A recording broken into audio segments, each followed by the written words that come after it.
ये क्या, तुमने अभी तक खाना शुरू भी नहीं किया है। आकाश गेम साइड में रखो और खाना शुरू करो। अच्छा ऐसा करो, आप ही मुझे खाना खिला दो ना। तुम ना बहुत बदमाश हो गए, रोज रोज का हो गया अब तुम्हारा ये। आज लास्ट बार खिला रही हूँ तुम्हें, लो। अरे ये क्या, तुमने फिर से इसको खिलाना शुरू कर दिया? आकाश गेम छोड़ो और खुद से खाना शुरू करो। पापा खेलने दो ना। आकाश मैंने बोला गेम छोड़ो, मैंने कहा गेम छोड़ो। पापा ये क्या किया आपने, मेरा सारा गेम खराब कर दिया। कौन मेरा गेम? आकाश आकाश बदतमीजी मत करो तुम। 11 साल का आकाश एक जिद्दी और बिगड़ैल बच्चा था। स्कूल बंक करना, अपनी जताई हुई इच्छा पूरी ना होने पर उग्र हो जाना, यह उसके लिए एक आम बात थी। और उसको ऐसा बनाने में सबसे बड़ा हाथ उसके माता पिता का ही था। और जब आकाश के पिता को इस बात का एहसास हुआ तब तक बहुत देर हो चुकी थी। उसके व्यक्तित्व पर बुरा असर डाल रहा था। वो खुद उसे अपने हाथों से अपना विरोधी बना रहे थे। आकाश के गुस्से में एक दस्तक थी कि उसकी मनोदशा सामान्य नहीं थी और उसके घर के इसी माहौल का किसी अपराधी ने फायदा उठाया। अरे तुम स्कूल नहीं गए? डरो मत, तुम मुझे नहीं जानते, मैं तुम्हारे बारे में सब जानता हूँ। ऐसा है ना, तुम्हारी मम्मी पापा है ना, तुम्हें प्यार ही नहीं करते। तुम कुछ दिन के लिए, 2-3 दिन के लिए गायब हो जाओ। सच अंकल? हाँ चले।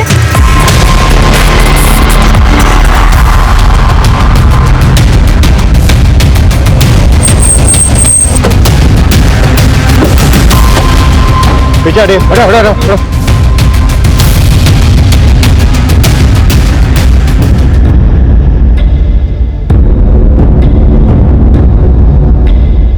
सर, बॉडी पर कोई भी एक्सटर्नल इंजरी नहीं है और ना इसकी पॉकेट से कुछ मिला है। ठीक है, आसपास पता करो, शायद बच्चे को कोई जानता हो। Okay sir.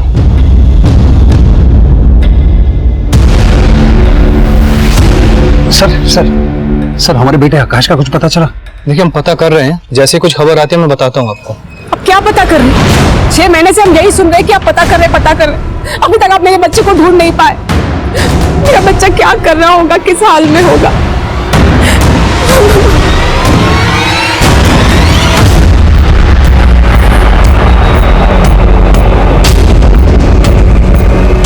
सर, आसपास में ना तो कोई सीसीटीवी और ना ही किसी ने भी इस बच्चे को आइडेंटिफाई किया है। हो सकता है ये बच्चा यहाँ का ना हो। पता करना मुश्किल है कि ये बच्चा खुद यहाँ पर आया या फिर इसके लाश को यहाँ पर लाके डंप किया गया। सर देख के तो ये लग रहा है कि नेचुरल डेथ है।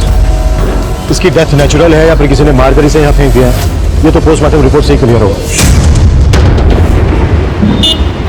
साहब 10 का एक बहुत अच्छा है, ताजा ताजा है, ले लो ना साहब। साहब 10 का एक ताजा। साहब 10 का एक ताजा है साहब। अरे ले लो ना साहब। अरे वाह, ये तो बहुत अच्छी बात है। नाम क्या है बेटा आपका? मंजू। वाह वाह, बहुत प्यारा नाम है। ठीक है, मैं काम करता हूँ, आपके फूल खरीद लेता हूँ। लीजिए ना साहब, 10 का एक और 20 का 3। और अगर मैं सारे फूल खरीद लूंगा तो? सारे? हाँ? साहब 80 में ले लीजिए। ये लो, पूरे के पूरे 100 रुपए। खुश?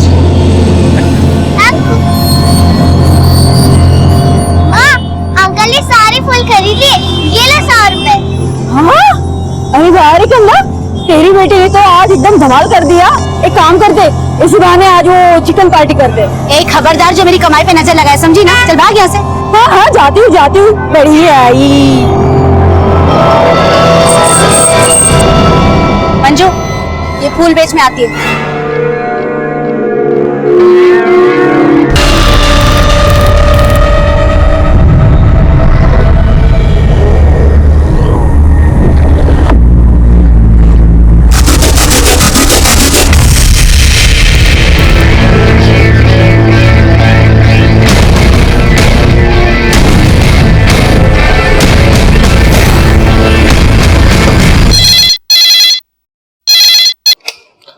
हेलो,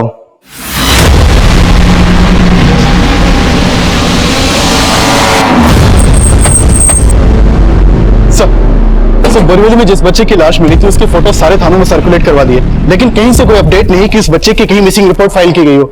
सर बच्चे की पहचान लगाना मुश्किल हो रहा है। सर उस बच्चे का पोस्टमार्टम करने वाले डॉक्टर का फोन आया था। उन्होंने बताया कि उस बच्चे को काफी लंबे समय से मोलेस्ट किया जा रहा था। बच्चे को मोलेस्ट किया जा रहा है और कहीं पर भी उसकी मिसिंग कंप्लेंट फाइल नहीं। मतलब बच्चे के साथ जो हो रहा था उसमें उसके किसी जान पहचान वाले का ही हाथ होगा ना। आई एम श्योर उस बच्चे की डेथ नेचुरल नहीं होगी। सर अभी अभी कंट्रोल रूम से फोन आया है, गोराई खाड़ी के पास एक और बच्चे की लाश मिली है।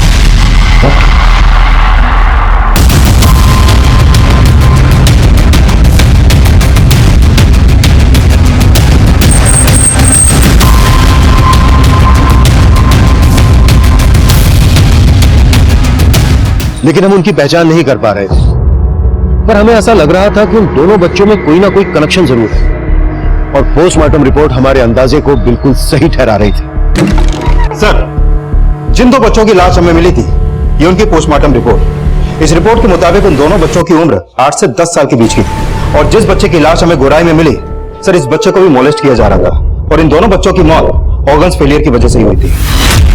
Organ failure? Yes sir. Sir मौत नेचुरल लग रही थी, लेकिन डॉक्टर्स ने उन बच्चों की बॉडी में कई तरह के सिम्टम्स नोटिस किए। उन दोनों बच्चों को ऐसे खतरनाक केमिकल्स दिए जा रहे थे जिसकी वजह से उनके ऑर्गन्स धीरे धीरे खराब होते गए। किस तरह के केमिकल्स? सर ये तो फिगर आउट नहीं हो पाया, लेकिन डॉक्टर्स का मानना यह है कि जिस तरह का खाना बच्चे खा रहे थे, शायद वो केमिकल्स उसी खाने में मिलाकर बच्चों को दिया जा रहा था। मतलब बच्चों को पर्पसली केमिकल्स दिए जा रहे थे ताकि बच्चे धीरे धीरे मर सके। दोनों बच्चों की मौत कब हुई? सर इन दोनों मौत में 2 दिन का गैप है, और दोनों बच्चों की मौत एक ही वजह से हुई, शरीर में केमिकल का होना। और दोनों बच्चों को मोलेस्ट भी किया जाता था। शायद दोनों बच्चों का आपस में कोई कनेक्शन है, और इन्हें मोलेस्ट करने वाला और मारने वाला कोई एक ही है।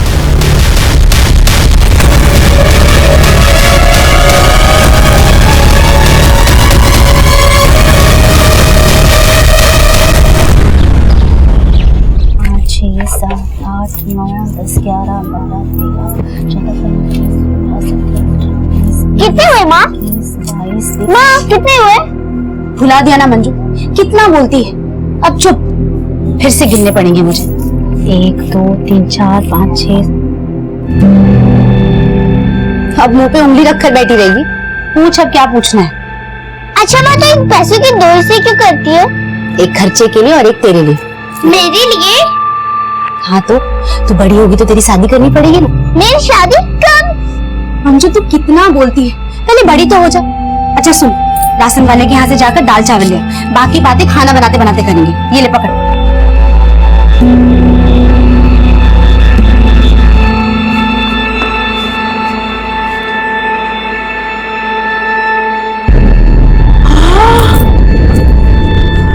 अरे कमला, तेरी तो चांदी हो गई है रे। तो अंदर कैसे आई रे? ये लो, दरवाजा खुला था, आ गई अंदर। अरे सुन ना, मेरे को 100 रुपए उधार दे देना। चल निकल यहाँ से, पहले 500 रुपए वापस दे और फिर उधार मांगना, समझी ना? तू तो आजकल बहुत घमंडी हो रही है रे। चल अपना काम कर, समझी? चल निकल यहाँ से, पैसे उधार चाहिए। चल निकल।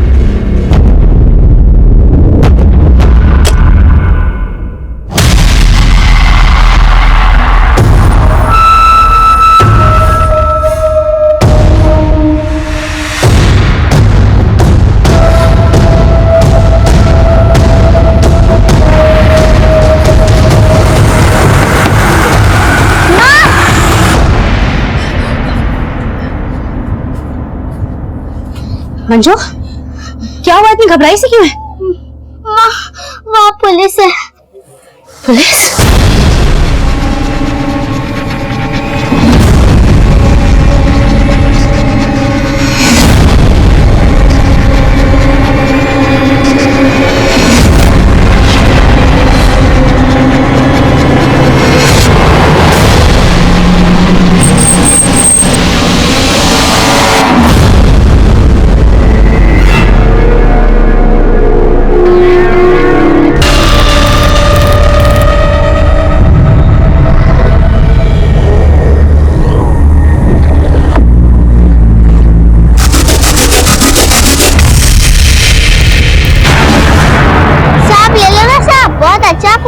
ले लो 10 का एक ले लो ना साहब। अरे मंजू बेटा, आओ आओ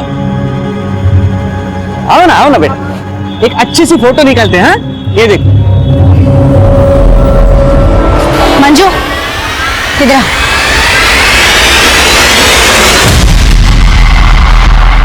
सर मैंने उन बच्चों के फोटोज मुंबई के हर अखबार और सोशल मीडिया पर सर्कुलेट करवा दिए हैं, लेकिन अभी तक ऐसा कोई भी सामने नहीं आया है जो इन बच्चों की पहचान कर सके।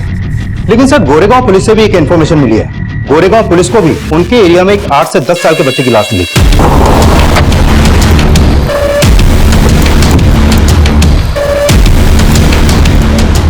सर उस बच्चे की बॉडी बुरी तरह से सड़ गई थी, उसका चेहरा भी पहचान पाना मुश्किल था। लेकिन जब उस बच्चे की पोस्टमार्टम रिपोर्ट सामने आई तो पता चला कि उस बच्चे की मौत भी ऑर्गन फेलियर की वजह से हुई थी। एक बच्चे की लाश मिली बोरीवली में और दूसरे बच्चे की लाश मिली बोरीवली के गोरे इलाके में, और अब ये तीसरे बच्चे की लाश मिली है गोरेगांव में, और तीनों बच्चे एक ही वजह से मारे गए। क्या इस तीसरे बच्चे को भी मोलेस्ट किया गया था? सर उस तीसरे बच्चे की बॉडी डिकम्पोज थी, तो कह पाना मुश्किल है कि उसको भी मोलेस्ट किया जा रहा था या नहीं। लेकिन उस बच्चे की पोस्टमार्टम रिपोर्ट के हिसाब से उसकी मौत बोरीवली में मिले बच्चे की मौत से 1 हफ्ते पहले हुई थी।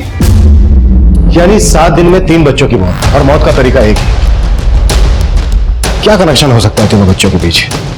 सर कहीं ये काम किसी सीरियल किलर का तो नहीं जो इसी उम्र के बच्चों को अपना टारगेट बना रहा हो सकता है, लेकिन किलर का अंदाजा तभी लग पाएगा जब इन बच्चों की पहचान हो पाएगी। लेकिन सर इन बच्चों के इलाज सर एक विनायक नाम का आदमी थाने आया है। उसने इन दोनों बच्चों की फोटो अखबार में देखी थी जिनकी लाश हमें बोरीवली और गोराई में मिली थी। सर उसका कहना है कि वो इस बच्चे को जानता है जिसकी लाश हमें गोराई में मिली थी। सर मेरा उस बच्चे से ऐसा कोई रिश्ता नहीं है।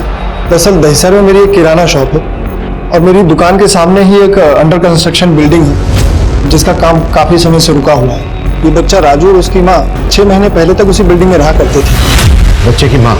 हाँ सर। नाम क्या बच्चे की माँ का? लक्ष्मी। सर ये मेहनत मजदूरी करते हैं और मेरी दुकान से उधार राशन लिया करते थे, लेकिन 6 महीने पहले से मैंने उनको कहीं देखा नहीं। क्या तुम स्कूल में पढ़ना चाहती हो? Good job. मैं तुम्हारा स्कूल में दाखिला करवाना चाहता हूँ, चलोगी मेरे साथ? ए साहब, तेरी नियत अच्छे से समझ रही है मैं। रोज रोज 100 का नोट दिखाकर आज स्कूल कर रहा है। अरे बहन, बस तेरे जैसे लोग रोज आते हैं यहाँ पे, बच्चे को हमदर्दी दिखाकर उसका फायदा उठाना चाहता है। नहीं, आप गलत सोच रहे हैं। मैं तो आपकी मदद। कोई जरूरत नहीं है मदद करने की, और आज के बाद अगर मेरी बच्ची को छुआ ना तो तेरा हाथ काट कर फेंक दूंगी, समझा ना? चल निकल यहाँ से, हट।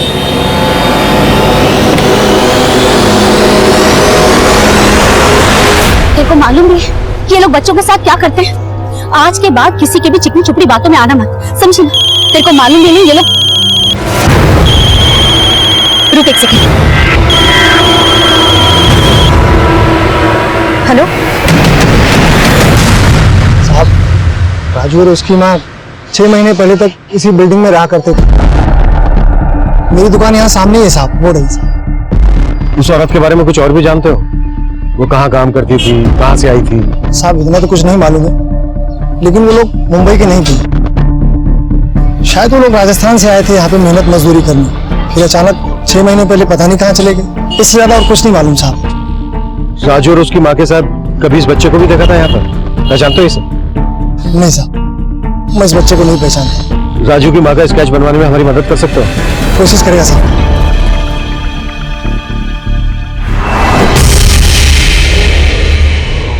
तो कहिए यार, तेरे को मंजू को साथ बुलाएगा बोला था ना? मंजू की तबीयत ठीक नहीं है भाई।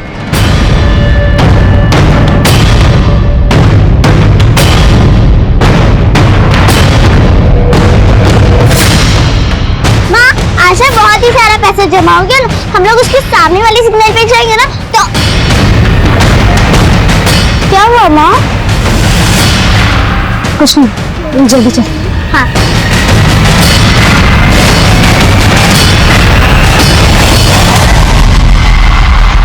जिस अंडर कंस्ट्रक्शन बिल्डिंग में राजू और उसकी माँ लक्ष्मी रहते थे वहां पर पता करो, शायद इनके बारे में हमें और भी कुछ पता चल जाए। और हाँ, राजस्थान पुलिस को लक्ष्मी का स्केच और बाकी तीनों बच्चों के फोटोग्राफ भेज दो, शायद वहां से कुछ क्लू मिल जाए। Okay sir. 2 बच्चों को मोलेस्ट किया जा रहा था और तीसरे बच्चे की भी यही संभावना है। तीनों बच्चों की बॉडीज में जानलेवा केमिकल्स। चक्कर क्या है?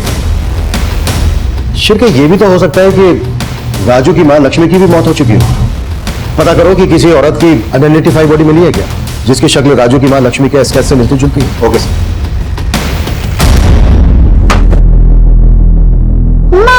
तो उस पैसे का 2 हिस्से नहीं करी है? तू नहीं बोला था ना एक मेरी शादी?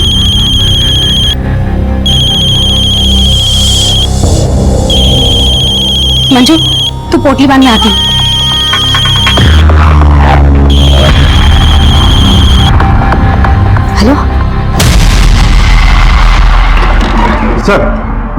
मैं पिछले दिनों मिली अनआइडेंटिफाइड बॉडीज के बारे में पता कर रहा था, लेकिन राजू की मां से जुड़ी किसी भी औरत की कोई बॉडी नहीं मिली है। लेकिन से पता चला है कि कुछ दिन पहले भाईंदर पुलिस को भी उनके एरिया में एक बच्चे की लाश मिली थी और उस बच्चे की मौत भी ऑर्गन्स फेलियर की वजह से हुई है। 2 बच्चों की लाशें मिली बोरीवली में और एक बच्चे की लाश मिली गोरेगांव में, और अभी जो एक लाश मिली है वो मिली है भाईंदर में, और 4 बच्चों की मौत हुई है एक ही वजह से। लेकिन सर, जिस बच्चे की लाश भाईंदर में मिली उसकी बॉडी में मोलेस्टेशन का कोई साइन नहीं मिला है। लेकिन 4 बच्चों की मौत हुई है जहरीले केमिकल्स की वजह से। कहीं ऐसा तो नहीं है कि ये बच्चे किसी केमिकल फैक्ट्री में काम करते हो? शिरके, मुंबई और आसपास के इंडस्ट्रियल एरियाज में इन 4 बच्चों के बारे में पता करो। Okay sir. माँ बताओ ना, हम अचानक से कहाँ जा रहे हैं? मंजू, मैं सब बताऊंगी। अभी चल जल्दी से मेरे साथ, चला जा, आजा।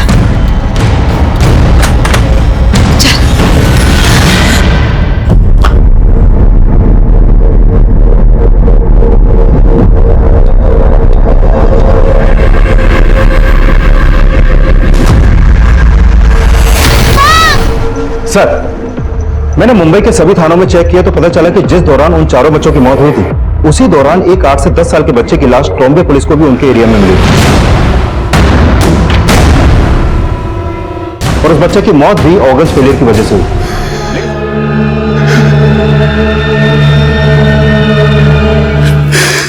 सुनिए, खाना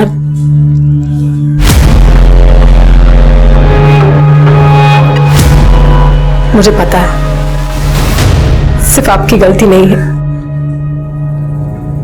मेरी भी गलती। मैंने उसे लाड प्यार करके इतना सिर पे चढ़ा के रखा था,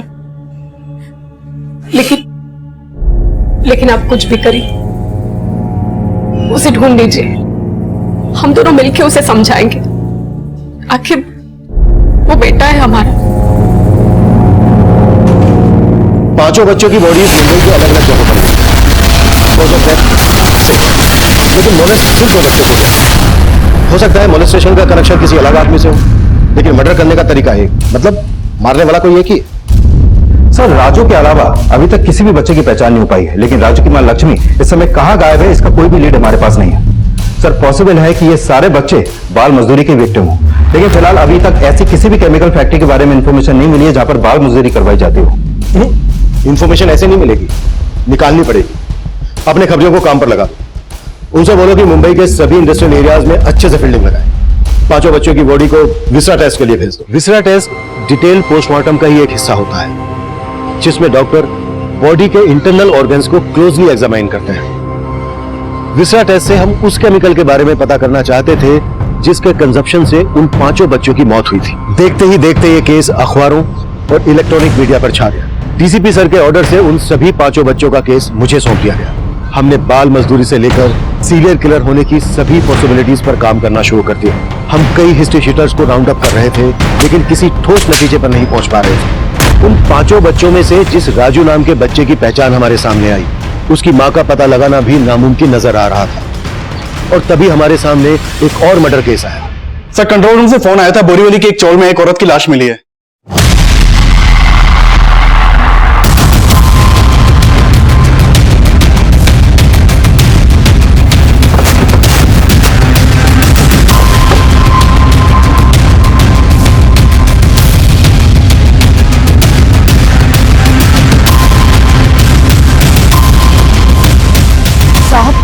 अंदर जो है ना वो कमला है, वो अपनी बेटी मंजू के साथ यहाँ रहती थी।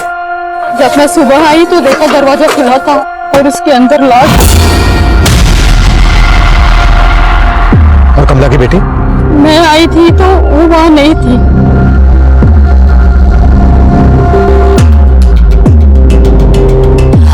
साहब, यही है मंजू, इसकी बेटी। और कमला का पति?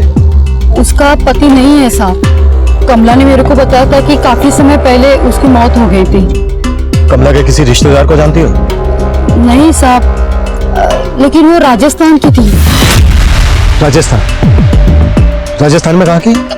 वो तो नहीं पता साहब।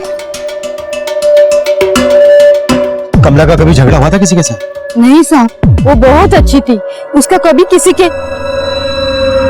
याद आया साहब, एक आदमी है, उसका उसके साथ झगड़ा हुआ था सिग्नल पे। ए साहब, तेरी नियत अच्छे से समझ रही है मैं, और आज के बाद अगर मेरी बच्ची को छुआ ना तो तेरा हाथ काट कर फेंक दूंगी, समझा ना? हाँ, पर वो आदमी कौन था जिसके साथ कमला का झगड़ा हुआ था? इतना तो नहीं पता साहब, लेकिन वो इंसान अक्सर वहाँ आता जाता रहता है और गरीब बच्चों को ना वो खाना वाना बांटता रहता है। साहब, वो आदमी कुछ ज्यादा ही मेहरबान था मंजू पर, उसे सारे फूल खरीद लेता था और कमला को ये लगता था कि उसकी बुरी नजर है मंजू पर। कमला के पास कोई मोबाइल फोन था? हाँ साहब। घर में कमला और उसकी बेटी मंजू रहते थे। माँ का मर्डर, जरूर किसी ने कमला का मर्डर करके मंजू को अगवा किया हो। बच्ची की फोटो पेट्रोलिंग टीम को भेज दो और बॉडी पोस्टमार्टम के लिए। जिस सिग्नल पर कमला और उसकी बेटी मंजू फूल बेचा करते थे वहां भी पता करो कि उस सिग्नल पर कमला का किस आदमी के साथ झगड़ा हुआ था। कमला के कॉल रिकॉर्ड्स में निकला, हो सकता है उससे उसके किसी रिश्तेदार का पता चल जाए। हमें कैसे भी करके उसकी बच्ची को बचाना होगा।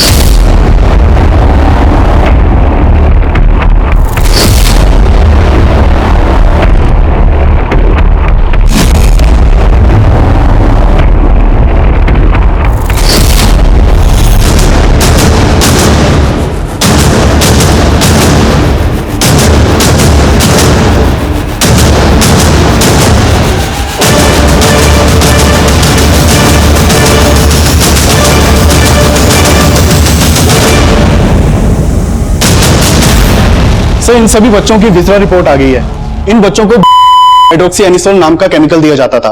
सर, ये केमिकल सर दर्द और जुकाम का बाम बनाने के लिए इस्तेमाल किया जाता है। डॉक्टर्स का मानना है कि शायद बच्चों के खाने में ये बाम मिलाया जाता होगा। बाम? बच्चों के खाने में?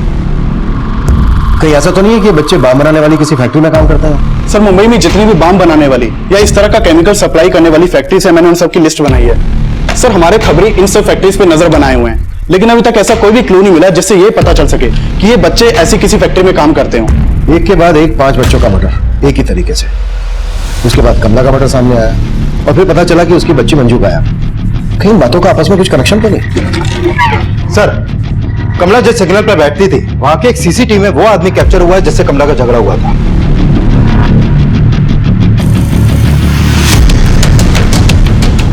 किशोरी बता रही थी कि ये गरीब बच्चों को सिग्नल पर खाना बांटा करता था और कमला को लगता था कि इस आदमी की उसकी बेटी मंजू पर गलत नजर है।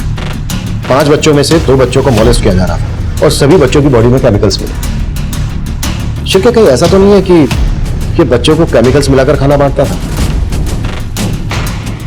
ये देखो, इसकी गाड़ी का नंबर विजिबल है, साफ साफ लिखा है। गाड़ी के रजिस्ट्रेशन से इसका एड्रेस पता करो, कहां रहता है।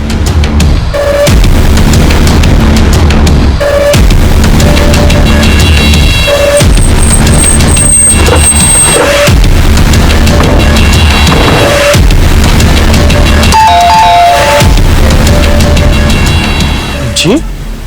पूरा घर चेक करो और अच्छे से चेक करो। सुनिए, क्या कर रहे हैं आप? मंजू का? मंजू? कौन मंजू? वही मंजू जिससे तू फूल खरीदा करता था, और उसकी माँ कमला से भी तेरा झगड़ा हुआ था। हाँ हुआ था, पर आप कहना क्या चाहते हैं? कमला का मर्डर हुआ है और मंजू गायब है। क्या? हाँ, तूने कमला का मर्डर किया और मंजू को भी तूने ही गायब किया है। बोल मंजू का है? नहीं सर, आपको कुछ गलत फहमी हो गई है। कमला के मर्डर से मेरा कोई लेना देना नहीं है और ना ही मैं मंजू के बारे में कुछ जानता हूँ। सर, अंदर कुछ भी सस्पिशियस नहीं मिला। देखा सर, मैंने कहा था ना, आपको गलत फहमी हो गई है। इस आदमी के बारे में अच्छे से पता करना पड़ेगा। इसके call record, social networking account सब कुछ अच्छे से चेक करना पड़ेगा। हो सकता है मंजू की मां कमला का शक सही और इसकी मंजू पे बुरी नजर और इसी ने मंजू को गायब किया हो।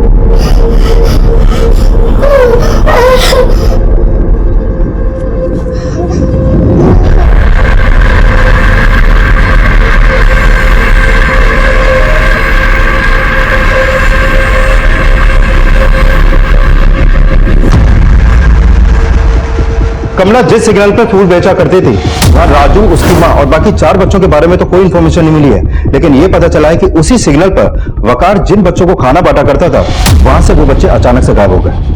और जब मैंने वकार का सोशल नेटवर्किंग अकाउंट चेक किया तो पता चला कि वकार ने उन सभी बच्चों के साथ अपने अकाउंट पर कुछ फोटोज अपलोड किए हैं। ये देखिए सर।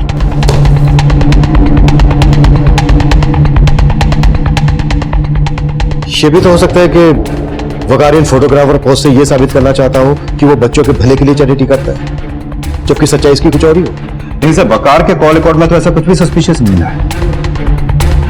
एक काम करो, इसकी हर एक्टिविटी पर नजर रखो। हो सकता है ये उन 5 बच्चों को भी जानता हूं जिनकी लाशें हमें मिली, और ये भी जानता हूं कि मंजू इस वक्त गायब कहां है।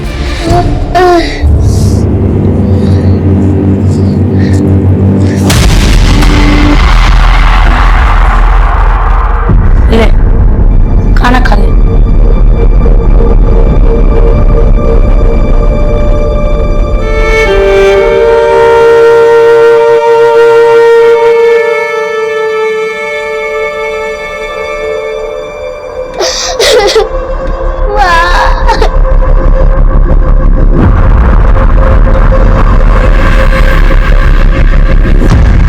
वकार हमारे शक के दायरे में था, लेकिन कमला से जुड़े राज हमें अब और भी ज्यादा उलझाने वाले थे। ये देखिए सर, ये उस सिग्नल का सीसीटीवी फुटेज है जहां पर कमला बैठती थी, और मैंने इस सिग्नल का पिछले कई दिनों का फुटेज चेक किया है।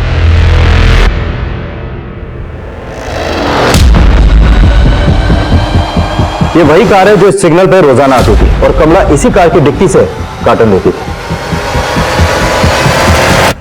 एक फूल बेचने वाली मामूली औरत से कार वाला सिग्नल पर मिलने क्यों आता होगा?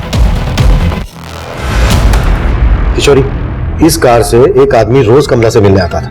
कौन है वो? साहब, ये कार तो वहाँ रोज आती थी, और इसमें का वो जो आदमी, उसे बात भी करती थी कमला। मैंने उससे पूछा भी था कि कौन मिलने आता है तेरे को, लेकिन उसने कभी कुछ नहीं कहा। बोलती थी कि कोई बड़ा सेठ है। कौन बड़ा सेठ? वो नाम वाम कभी नहीं बताया उसने मुझे। जो आदमी इस कार के अंदर होता था, उसका चेहरा देखा था कभी? उसके बारे में बता सकती हो? नहीं साहब, कभी देखा नहीं उसका चेहरा मैंने। अच्छा, ये देखो, इस कार में से कमला रोज एक कार्टन लेती थी।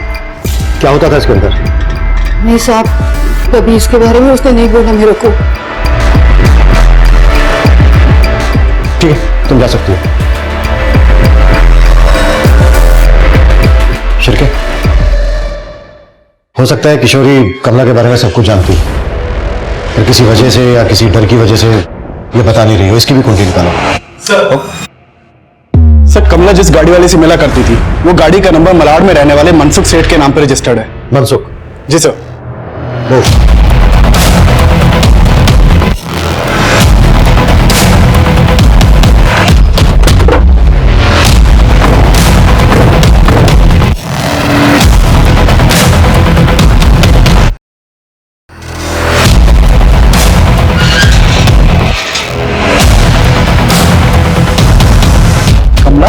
कौन कमला सर? ये है कमला। पहचाना? सर, मैं ऐसी किसी औरत को नहीं जानता, और आप ये सब मुझे क्यों पूछ रहे हैं सर? मनसुख, ज्यादा चालाक बनने की कोशिश मत कर। तुम्हारी गाड़ी सिग्नल के सीसीटीवी में कैप्चर हुई है। इस औरत का मर्डर हो चुका है। कुछ भी हमसे छिपाने की कोशिश मत करना। सर, मानता हूं कि वो गाड़ी मेरी है, लेकिन मैं उसे यूज नहीं करता सर। हो सकता है कि मेरा ड्राइवर उस औरत को जानता हो सर। कौन ड्राइवर? सर, विक्रांत। वही ये कार चलाता था, लेकिन पिछले 3 दिन से छुट्टी पे है सर, और उसका फोन भी नहीं लग रहा है। रहता कहाँ है बेटा? सर, मालूम में कहीं रहता है, लेकिन उसका एड्रेस नहीं पता है मुझे। नंबर दो विक्रांत को।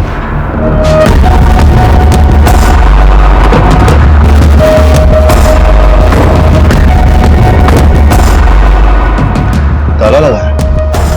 तोड़ो ताला।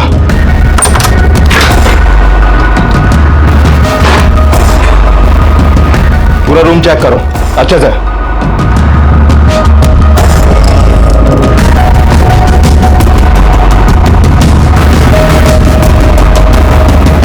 सर, ये देखिए।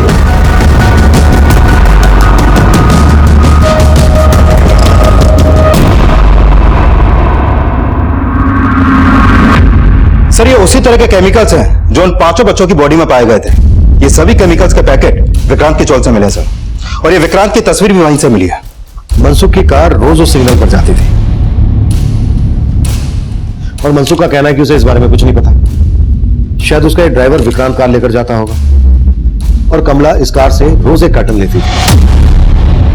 सर हो सकता है कि उन्हीं कार्टन्स में इस तरह के केमिकल्स हों, क्योंकि ये तो साफ है कि विक्रांत का कमला से कनेक्शन था। उन दोनों के बीच में काफी फोन कॉल्स होते थे।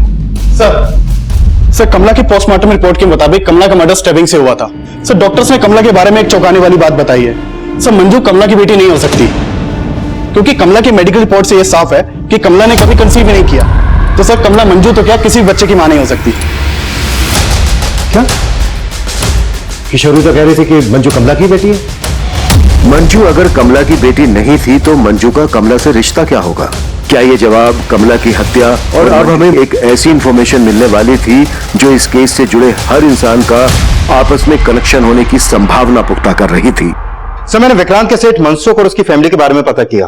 मनसुख और उसकी फैमिली भी राजस्थान के रहने वाले हैं। मनसुख राजस्थान का, कमला राजस्थान की और राजू की मां लक्ष्मी भी राजस्थान की। हो सकता है मनसुख का कमला के साथ कोई कनेक्शन हो और विक्रांत को गायब करने के पीछे मनसुख की कोई चाल हो। शिरके, मनसुख के कॉल रिकॉर्ड्स, इसकी हर एक एक्टिविटीज पर नजर रखो। Okay sir. सर मैंने विक्रांत के कॉल रिकॉर्ड चेक किए। विक्रांत का फोन कमला की हत्या वाली रात से बंद है। और सर एक किशोरी भी विक्रांत के साथ फोन पे टच में थी।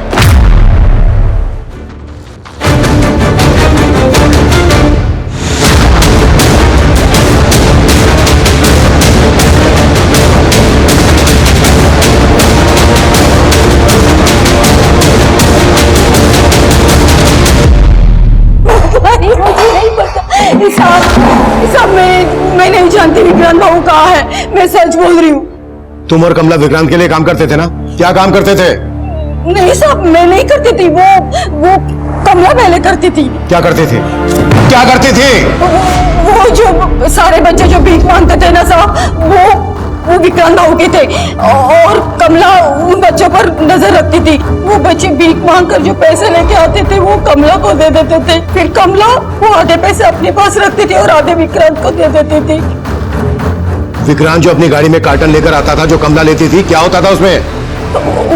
वो डिब्बे में बच्चों का खाना आता था साहब। और उस खाने में केमिकल मिला होता था। हाँ साहब, उस खाने में कुछ तो होता था, क्योंकि कमला ने वो खाना कभी भी अपनी मंजू को खाने नहीं दिया। कुछ दिन पहले विक्रांत वो बाबू वहाँ आए थे और मुझे अचानक से बोलने लगे कि देख किशोरी, कमला जो कर सकती है ना, तू भी कर सकती है। हाँ भाऊ, लेकिन कमला को दूसरी जगह शिफ्ट कर रहा हूँ ना मैं। मैंने भी लालच में आकर उसको हाँ कर दी। फिर अचानक कमला का मर्डर हो गया। इसके अलावा मुझे कुछ नहीं पता सर। क्या ये बच्चे भी पहले उस सिग्नल पर भीख मांगा करते थे? देखो, ध्यान से देखो इन्हें। ये राजू है और ये गुड्डू, ये दोनों वहाँ काम करते थे। मंजू, कितनी बार बोला इन मंगतों के साथ मत खेला कर, समझ में नहीं आता ना? और तुम लोग चलो काम करो। कमला ने हमेशा मंजू को इनसे दूर रखा, फिर अचानक ये गायब हो गए। गायब नहीं हुए हैं, मौत हो गई है इनकी वही केमिकल वाला खाना खाने से। बाकी के जो बच्चे हैं वहां पर भीख मांगते थे, वो कहाँ है? मुझे नहीं मालूम सर। सर उन 5 बच्चों में से 2 बच्चे उस सिग्नल पे थे। हो सकता है बाकी के 3 बच्चे किसी और सिग्नल पर भीख मांगते हों और कमला जैसे और भी लोग होंगे जो उन बच्चों को मैनेज करते हों। सर ये देखें, सर वो नीली गाड़ी वाला मनसुख अचानक गायब हो गया है। उसका घर भी बंद है और नंबर भी। नौकर चाकर सब फरार हैं। यानी हमारा अंदाजा बिल्कुल सही निकला। मनसुख इस रैकेट को चला रहा था और विक्रांत जैसे उसके कई और भी साथी हैं। मुंबई के जिस सिग्नल पर बच्चे भीख मांगते हैं उन सबका पता करो और देखो उन्हें मैनेज कौन करता है। ऐसे सभी बच्चों का मेडिकल करवाओ और जिन 5 बच्चों की लाशें हमें मिली थी उन सभी के फोटो एनसीआरबी के मिसिंग पोर्टल पर डलवाओ। शायद वहां से कोई क्लू मिल सके। सर लेकिन सर एक बात मेरे समझ में नहीं आ रही। किशोरी, लेकिन विनायक ने बताया था कि राजू अपनी मां लक्ष्मी के साथ दहीसर में कहीं रह रहा था। सर इसका मतलब विनायक या किशोरी, इन दोनों में से कोई ना कोई तो झूठ बोल रहा है। मंजू कमला की बेटी नहीं थी और हो सकता है राजू भी लक्ष्मी का बेटा ना हो। चल के विनायक को फिर से थाने बुलाओ। Okay sir.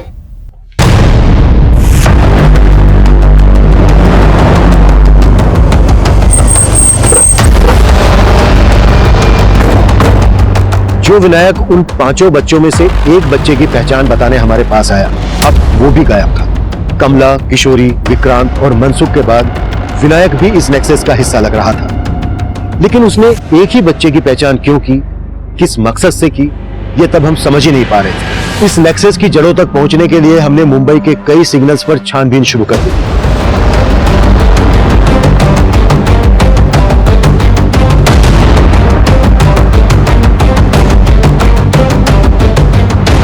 जहां हमारा सामना कमला और किशोरी जैसे कई लोगों से हुआ, लेकिन इस नेक्सस के किंग पिन गायब थे।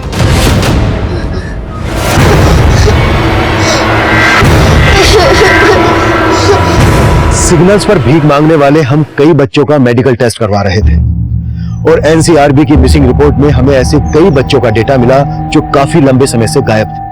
और इसी छानबीन में हमें आकाश का पता चला, जो पिछले 6 महीने से दिल्ली से लापता था। मेरे बच्चे को क्या हो गया? मेरा बच्चा। मंजू जैसे कई बच्चे गायब कर दिए गए थे। इसका सिरा ढूंढना भी मुश्किल लग रहा था, लेकिन जल्द ही हमें विनायक की एक इंफॉर्मेशन मिली।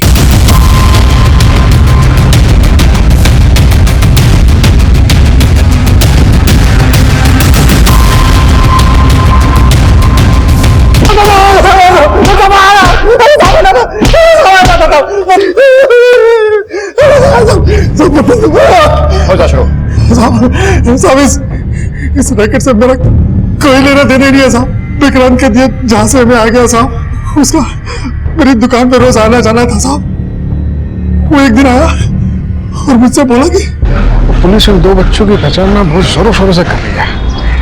तो मैं चाहता हूँ उनमें से एक की पहचान तो खुद पुलिस स्टेशन जाके कर। देख भाई, मुझसे लफड़े वाला काम नहीं हो पाएगा।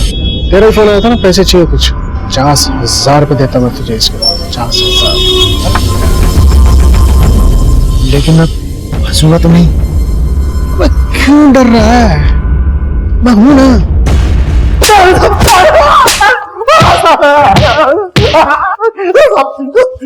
बोल, और क्या क्या झूठ बोल रहा है? विक्रांत कहाँ है? मुझे नहीं मालूम साहब, लेकिन वो पुणे में हो सकता है साहब। विक्रांत का दूसरा नंबर तो होगा ही तेरे पास? हाँ है साहब, एक नंबर है।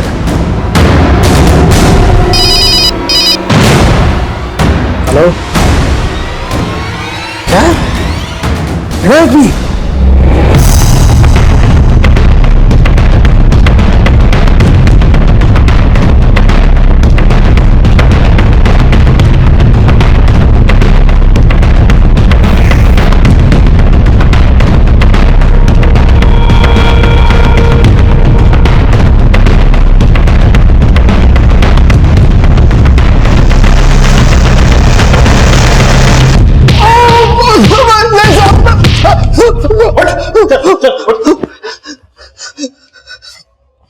मनसुख कहाँ है? साहब, मुझे मनसुख सेठ के बारे में कुछ नहीं बोलो। जल्दी बोलते मनसुख कहाँ है? जल्दी बोलते, नहीं तो टैटवा यहीं दबा दूंगा। बोल। साहब, मैं तो खुद ही बच के छिप रहा था। मुझे मनसुख सेठ के बारे में कुछ नहीं पता साहब। कमला तो तुम लोगों के लिए काम करती थी, फिर उसे क्यों मारा? ये मंजू को भी सेठ ने कहीं से खरीदा था और उसे कमला को संभालने के लिए बोला, ताकि जब वो बड़ी हो तो उसका दाम अच्छा मिल सके। लेकिन साहब, वो मंजू को अपनी बेटी समझने लग गई और उसके साथ भागने की तैयारी कर रही थी। सेठ मेरे को बोला और मैं उसको। मंजू कहाँ है? मंजू कहाँ है? सेठ के कहने पे।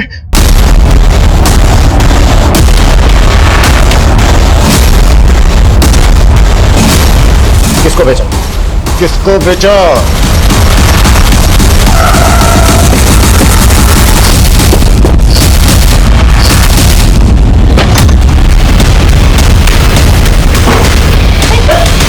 चलो इसको चलो, उठाओ, बच्ची का है?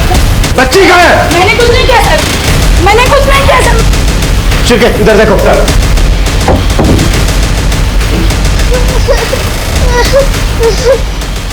नहीं बेटा, बेटा बिल्कुल मत डरो, हम आपको यहाँ से ले जाने आए, आप डरो मत।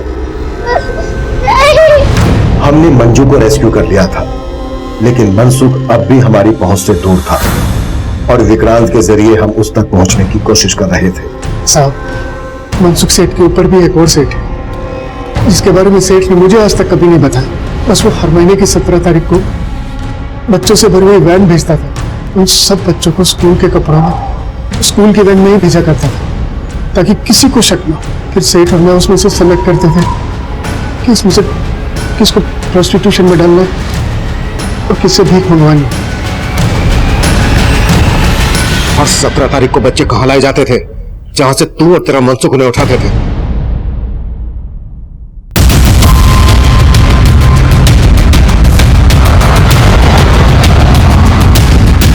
बाहर निकालो इसको। तुम ऊपर जाओ, टंकी के नीचे। चुप चुप चुप।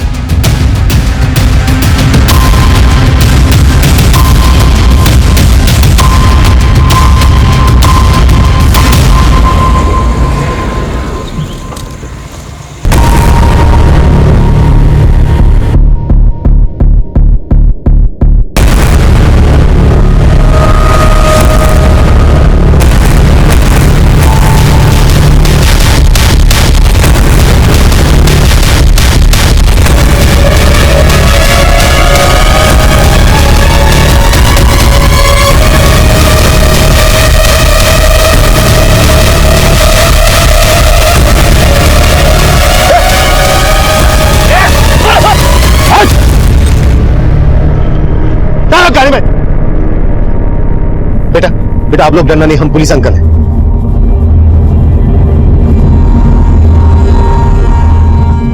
आखिरकार हमने इस नेक्सस के किंग पिन मनसुख को अरेस्ट कर लिया था और ऐसे कई बच्चों को रेस्क्यू किया जिन्हें आकाश और मंजू की तरह ट्रैफिकिंग, मोलेस्टेशन और बैगरी रैकेट्स जैसे अपराधों में धकेला गया था। हर अपराध होने से पहले अपनी दस्तक जरूर देता है।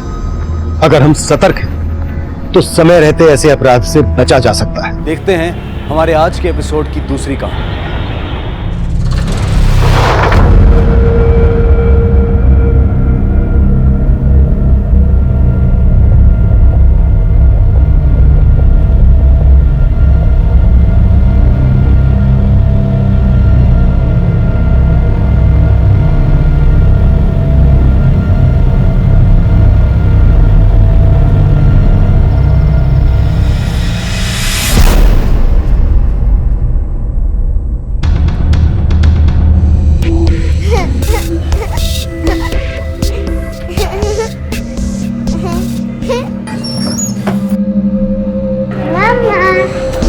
है हाँ? जब देखो टीवी देखती रहती है। चल जा पानी लेकर आ। अरे क्या हुआ बेटा? हाँ मम्मा ने डांट दिया? कोई बात, मम्मा थकी हुई है ना बेटा। चल आप बैठ के टीवी देखो, ठीक है? मैं आता हूँ। क्या कर रही हो? कुछ नहीं। क्या छुपा रही हो? अरे कहा ना कुछ नहीं।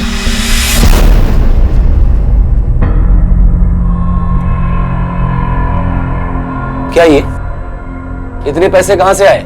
कुछ नहीं, छोड़ो। मैं कुछ पूछ रहा हूँ, जवाब दो उसका। मालिक से उधार लिए। वाह, तुम्हारा वो कंजूस मालिक उधार देगा तुम्हें? अच्छा चलो मान लिया उधार दिया है, तो छुपा क्यों रही हो? सच क्या है मुझे बताओ। क्या फर्क पड़ता है, आ गए ना, अब काम आएंगे। चोरी के पैसे नहीं चाहिए मुझे। हाँ? क्या जरूरी है, पैसे या वो कहां से आए वो? अरे जरूरी कुछ भी हो, लेकिन चोरी के पैसे इस घर के अंदर नहीं चाहिए मुझे। तो क्या मैं पागल हूँ? हाँ? जग मार के लिए आई है? हाँ तो मैंने कहा था क्या? तुम क्यों कहोगे? तुम्हें तो कोई फर्क ही नहीं पड़ता ना। मैं इतना सारा जोखिम उठाकर ये सब। अरे क्या जोखिम लगा रखा है? और ये अच्छा है, पाप खुद करो फिर सब मेरे सर पे डाल दो। विष्णु क्यों भाई, ठीक है चलेगा? हाँ चलते हैं। एक मिनट मानव। जी बाबा। अरे वाह, बड़ा अच्छा मोबाइल है तेरा। अब उसे जेब में रखो और यहाँ दुकान संभालो, हम जाकर आते हैं। अरे पापा वो मुझे काम से बाहर जाना था। हाँ ट्विंकल को ट्यूशन पढ़ा। बैठो, ध्यान रखो, अभी आते हैं। अरे चल।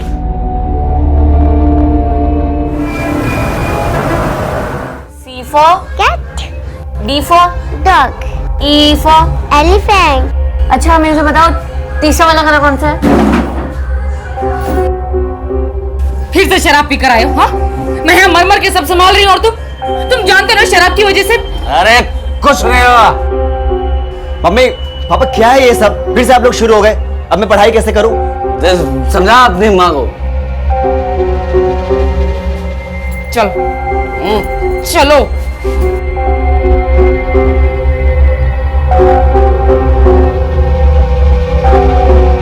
ट्विंकल तुम्हारा मुंह खुला है, मक्खी चली जाएगी।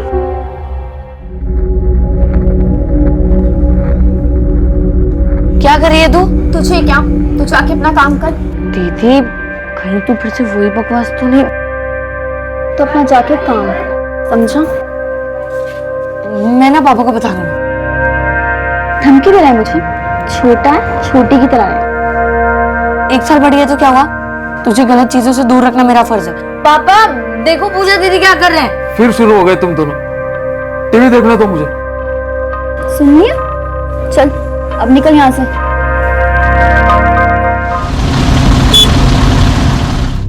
चोरी पे उतर गए तुम लोग? हाँ, चोरी पे इतना नीचे गिर गए तुम लोग? अरे काम में चोरी करते हो, चलो ठीक है, उसे माफ किया जा सकता, लेकिन पैसों की चोरी क्या लगा तुम लोगों को कि मुझे जानकारी नहीं होगी? 1.5 लाख की चोरी हुई है, 1.5 लाख की, और एक एक पैसे का हिसाब रखता हूं मैं। देखो, तुम में से जिस किसी ने भी चोरी की है वो चुपचाप जाकर मेरे ड्रॉर में रख दो, या फिर अगर तुम लोग उसका नाम जानते हो तो मुझे बता दो। मेरी जगह कोई और होता ना तो सबसे पहले तुम लोगों को पुलिस थाने ले आता।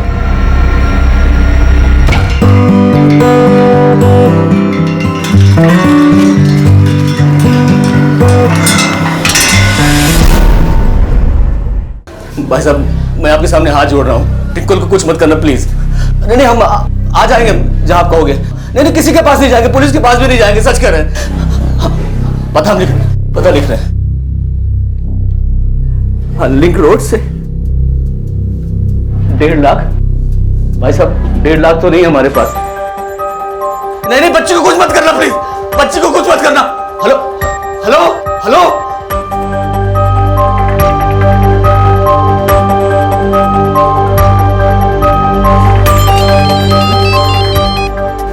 Hello hello. भाई साहब हमने फोन नहीं काटा था, अपने आप कट गया था, पता नहीं कैसे, हमको नहीं पता। नहीं, हम 1.5 लाख इंतजाम कर लेंगे। हाँ हाँ हाँ, हम सच कह रहे हैं। Hello hello hello.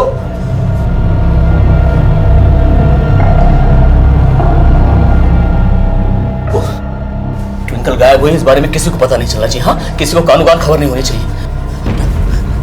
तू जाके बाहर खेल गया। लेकिन पापा ट्विंकल। अरे ट्विंकल को छोड़, मैं देख जैसे तो रोज खेलने जाता है ना, जाके वैसे खेल के। हाँ, किसी को कुछ पता नहीं चलना चाहिए। हाँ, एकदम नॉर्मल।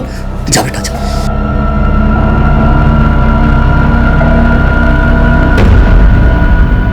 तुम एक काम करो, वो पैसे लेकर आओ जो ऑफिस से लेकर आई थी तुम। वो पैसे कैसे? वो पैसे तो कोई फर्क नहीं पड़ता है, अभी ट्विंकल को बचाना ज्यादा जरूरी है। आंटी ट्विंकल, माने तो भी जा। हाँ? लेकिन उसको पढ़ाना था ना। मैंने कहा ना अभी जा, बाद में आना। अरे अगले हफ्ते मैंने कहा ना जा अभी। जाओ जाओ, पैसे लेकर आओ। नहीं, मैं पैसे नहीं दूंगी। तुम चलो पुलिस के पास चलते हैं। अरे पुलिस? दिमाग खराब हो गया तुम्हारा? पागल हो गई तुम? भूल गई तुम? तुम्हारे सामने फोन आया था ना, अगर पुलिस के पास गए तो ट्विंकल को जान से मार देंगे वो। तुम समझ क्यों नहीं रहे हो? अरे मैं सब समझ रहा हूँ, तुम नहीं समझ रही हो। पापा, वो ट्विंकल के पापा बहुत ही डरे हुए लग रहे थे, परेशान थे और झगड़ा भी कर रहे थे। कह रहे थे कि ट्विंकल को कुछ हो गया तो आप एक बार जाके देखिए ना। हाँ हाँ, तुम दुकान संभालो, मैं अभी जाके आता हूँ। हाँ, अरे पापा संभाल लेना। हाँ पापा। देखो पंकज, बताओ क्या हुआ है? ट्विंकल को किसी ने किडनैप कर लिया और वो फिरौती मांग रहा है। कितने पैसे मांगे? इस एड्रेस पे 1.5 लाख पहुंचा देना। 1.5 लाख? 1.5 लाख? हाँ कोई बात नहीं, यार दोस्तों से रिश्तेदारों से मांग लेंगे, उधार दे देंगे पैसे।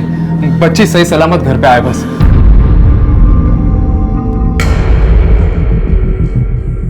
मैं तो किडनैप हूँ ना, मुझे रस्सी से बांधना पड़ेगा, वरना मम्मी पापा कैसे करेंगे। मुझे रोने की एक्टिंग आती है, मजा आएगा ना? है? मैंने कार्टून में देखा था, एक बॉय को रस्सी से बांधा हुआ था।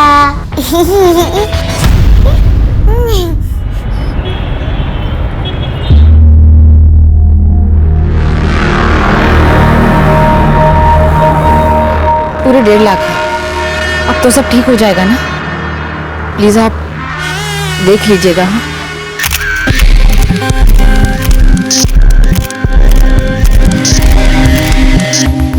पूजा मुझे हॉट पोजेस चाहिए, ठीक है? ऐसे ठीक है ना? यार नॉर्मल पोजेस बहुत आगे, मुझे बोल्ड चाहिए ना। कम ऑन, शक होता है। Give me this. देख पूजा, अगर स्टार बनना है ना तो सबसे पहले शर्माना छोड़ दे। ये जितनी भी बड़ी बड़ी हीरोइंस और मॉडल शॉट हम देख रही है ना, उन्होंने शर्माना छोड़ दिया। सो बी कॉन्फिडेंट ना। हर काम की पूरी तैयारी होनी चाहिए। तुम समझ गए मैं क्या कह रहा हूं?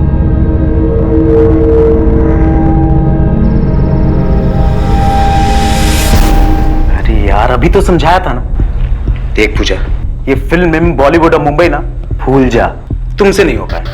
नहीं नहीं, मुझे स्टार बनना है, हीरोइन बनना है। अरे तो तू टेंशन क्यों ले रही है? अरे मैं हूं ना, मैं सब सिखाऊंगा, ठीक है? तो जो मैं कह रहा हूं ना उसे फॉलो करो। बटन खोलो।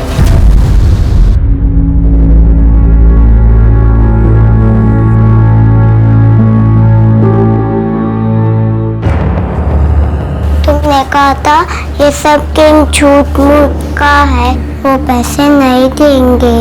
वो मेरे मम्मी पापा नहीं है, मामा अच्छे है। मामी मुझे नहीं प्यार करती और मुझे पनिशमेंट करती है। मामी ने भेजा ना तुम्हें, मुझे घर जाना है।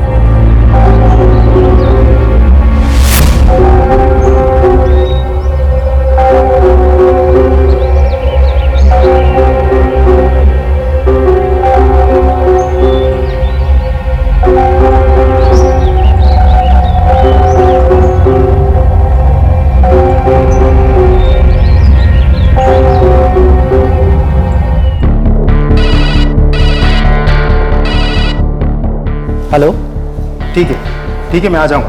हाँ माँ सुनो, उसे बोलो मैं कॉल बैक कर लूंगा।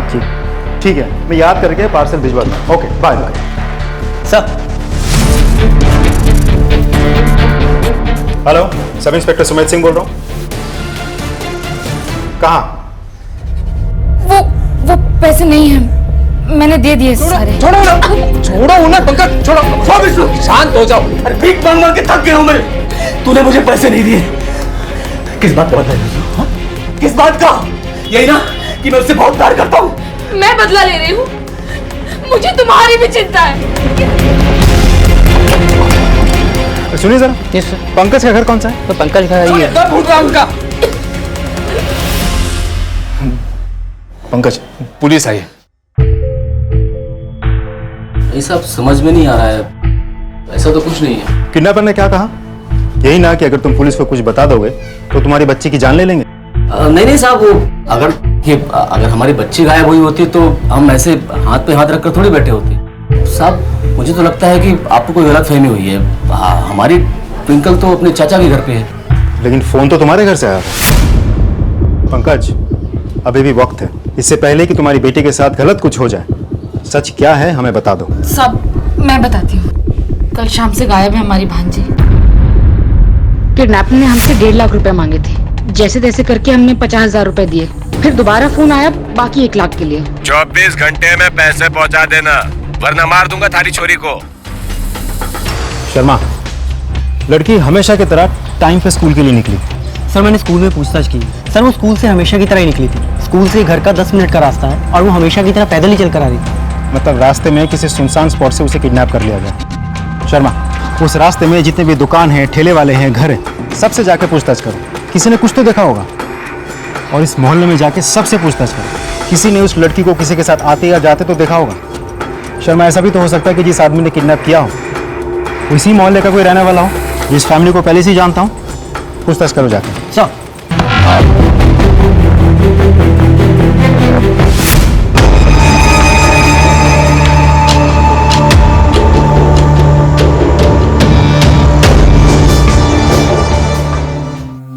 Hello. Oh hi Pooja, how are you? मैं तुम्हारा ही वेट कर रहा था। अरे आओ ना, बैठो।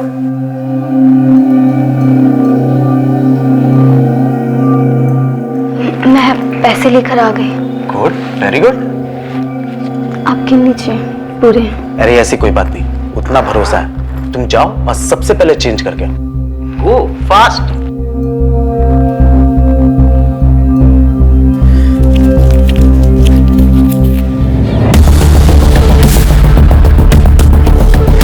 देखिए, मैं सारी सिचुएशन के बारे में जानता हूँ। जांच तो जारी है, लेकिन कुछ सवाल सामने आए हैं। सबसे पहले तो हमें लगा था कि बच्ची को अकेला देख किसी ने किडनैपिंग की है। अब रही बात फिरौती की, तो मुझे नहीं लगता कि ये किडनैपिंग पैसों के लिए की गई है। आप लोगों से ठीक 1.5 लाख रुपए मांगे गए, न 5, न 3, न 2, एग्जैक्ट 1.5 लाख। कोई वजह इस बात की? वो साहब, दरअसल हमारे पास 1.5 लाख रुपए थे, उसने ऑफिस से चुराए थे वो मेरे इलाज के। इतने पैसे कहाँ से आए? मालिक से उधार लिए। चोरी के पैसे नहीं चाहिए मुझे। पैसे चुराए हैं आपने, सजा हो सकती है आपको, सोचा नहीं आपने? सर चोरी नहीं की मैंने, चोर नहीं हूँ। वो तो जरूरत थी, जरूरत पूरी होती मैं लौटा देती। साहब, मेरे दिल में ब्लॉकेज है तो तुरंत ऑपरेशन करना है, इसीलिए इसने पैसे चुराए और सारा पैसा डॉक्टर को दे दिया। आपके बॉस को पता था चोरी के बारे में? जी उन्हें पता था, लेकिन शायद ये नहीं पता कि मैंने चुराए थे। किसी और को पता था पैसों के बारे में? साहब, मेरा दोस्त है विष्णु, उसको बताया था उस दिन जब हम लोग ठेके पर थे। कहीं पता है उसने क्या किया? क्या? ऑफिस से जाके वो 1.5 लाख रुपए चुरा के लाई वहां से। उसी दिन मेरा विनय के साथ झगड़ा भी हुआ। विनय वहां पर था, तो कहीं ऐसा तो नहीं कि विनय ने हम दोनों की बात सुन ली और उसे पैसे के बारे में पता चल गया? विनय? वो तो ऐसे मामले पहले भी जेल जा चुका है। कोई और जरूरी बात? साहब, जब किडनैपर का फोन आया ना, तो उसके बात करने के अंदाज से लग रहा था कि वो हरियाणवी है। ठीक है, हम लोग छानबीन करते हैं। कोई और जरूरी बात हो तो आप मुझे कॉल करिएगा। जी साहब।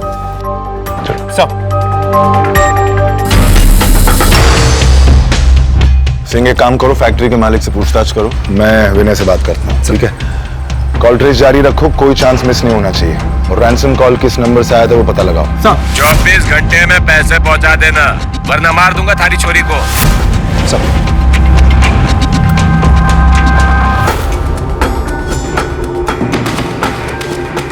एक बच्ची किडनैप हुई थी। हमारे लिए ये कोई साधारण किडनैपिंग का मामला नहीं था। इस केस को सॉल्व करने के लिए हमने कोई कसर नहीं छोड़ी। सर जी, विनय वो तो 911 हो गया सर जी, चुटकियों में गायब। बता के गया कहाँ गया है?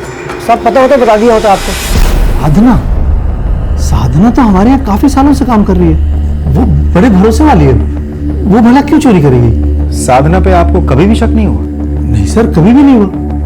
देखिए, अगर उसे पैसों की जरूरत होती तो मुझसे मांग सकती थी, मैं दे देता। मैं तो मामले को वहीं फुल स्टॉप लगा देता। फुल स्टॉप तो आपने वैसे भी लगा दिया है। कैसे सर? चोरी हुई है 1.5 लाख की। पुलिस में कंप्लेन करवाई थी आपने? रिपोर्ट लिखवाई थी? क्या सोचा था आपने? काला पैसा, जाने दो।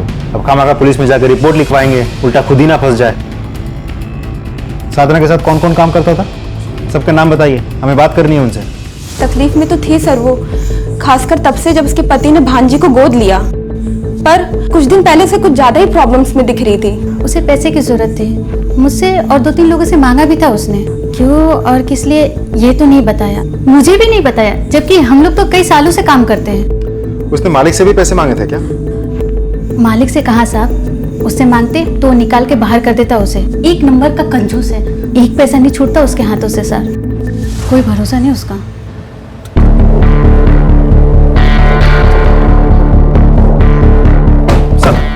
विनय पाल की खोज जारी है, ज्यादा देर तक वो छिप नहीं पाएगा। सर, उस दिन ठेके पे जब पंकज और विष्णु पैसों की बात कर रहे थे, तब आसपास कौन कौन मौजूद था उसकी भी एक लिस्ट बनाने के लिए कहा मैंने। किसे पता, शायद आसपास जो लोग मौजूद थे उनकी बातचीत सुन लियो। सर, ये विष्णु ये बहुत पुराना दोस्त है, लेकिन पैसों के बारे में उसको पता था, तो फिलहाल के लिए उसे भी हम एक पॉसिबल सस्पेक्ट के हिसाब से देख रहे हैं। और साथ ही वो फैक्ट्री का मालिक, सर वो तो पैसों के लिए कुछ भी कर सकता है। ऐसा भी तो हो सकता है कि अपने पैसे निकलवाने के लिए ट्विंकल को उसी ने किडनैप करवाया हो। नहीं सिंह, ऐसा होता तो सबसे पहले उसे नौकरी से निकाल देता। हाँ, हो सकता है कि गुस्सा आ गया हो, चोरी का बदला लेने के लिए या सबक सिखाने के लिए उसने किडनैपिंग की हो या करवाई हो। That's possible. और कोई सस्पेक्ट? सर, अभी तक तो नहीं। एक काम करो सिंह, घर से लेके स्कूल के रास्ते पर किडनैपिंग के टाइम पर कौन मौजूद था ये पता लगाओ। और किडनैपिंग के बाद कौन कहाँ गया, किससे मिला, ये सारी इन्फॉर्मेशन चाहिए मुझे। ऐसे केसेस में तुम जानते हो कि एक सेकंड बीतते बीतते लड़की के जिंदा बचने के चांसेस कम हो जाते हैं। वैसे भी केस हमारे पास बहुत लेट आया है। लेट्स होप वो सही सलामत है। Get on to it. मुझे घर जाना है, मैं तुम्हारा नाम बताऊंगी। तुमने मुझे मारा भी, तुम बहुत बुरे हो। ये लड़की कौन है? सर ये पूजा, पंकज का बेटा तन्मय और ये दोस्त है। तन्मय? सर ये पंकज गुप्ता के घर वाले फोन के कॉल रिकॉर्ड। सर फिरौती के लिए जो कॉल आया था वो विनय सिंह के नंबर से आया था। ये देखिए, शातिर दिमाग है सर। ढूंढ निकालो इस विनय को। एक और टीम डिप्लॉय करो सर्च रेडियस में, और दूसरे पुलिस स्टेशन से मदद लो। जितने भी लोग घर पर हैं उनको वापस बुलाओ। बीट पेट्रोल को नोटिफाई करो, ठीक है? जहां जहां जाता है, जिस जिससे मिलता है, सारी रिपोर्ट चाहिए मुझे। और घर, अड्डे और फैमिली कहीं और हो तो उस जगह भी। क्लियर? और कड़ी पूछताछ होनी चाहिए। ये आदमी चाहिए मुझे इमीडिएटली। You understand? सब। और सुनो, ये जो विनय के पुराने किडनैपिंग का मामला है ना, उसकी सारी इंफॉर्मेशन चाहिए मुझे तुरंत। सब। अर्जुन नहीं। अरे चेहरे पे से हाथ हटा। अच्छा ठीक है। स्माइल करना, स्माइल, पाउट पाउट, थोड़ा सा, एक सेकंड।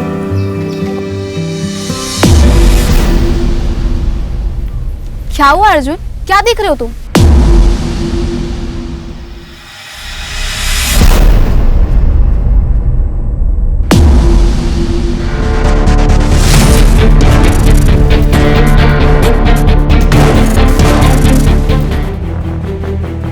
एक सेकंड में किडनैपिंग का मामला मर्डर का बन गया था। पोस्टमार्टम के हिसाब से उस लड़की को मरे हुए 4 दिन हो गए थे। ये साफ जाहिर था कि उसके साथ कोई सेक्सुअल असॉल्ट या जबरदस्ती नहीं हुई थी, लेकिन गले को इतनी जल्दी काटा गया था कि ये हमें पता चल चुका था कि यह काम किसी क्रिमिनल का, प्रोफेशनल क्रिमिनल या माहिर का नहीं था। ट्विंकल को खो देने के बाद अब उसके अपराधी को किसी भी कीमत पर सजा दिलवाने का हमारा जज्बा अब दुगना हो चुका था। लेकिन इस वक्त तक हमें यह अंदाजा नहीं था कि क्रिमिनल कितना शातिर निकलेगा। देखिए, हम लोगों ने पूरी कोशिश की थी, लेकिन ट्विंकल की लाश हमें नदी के पास से मिली।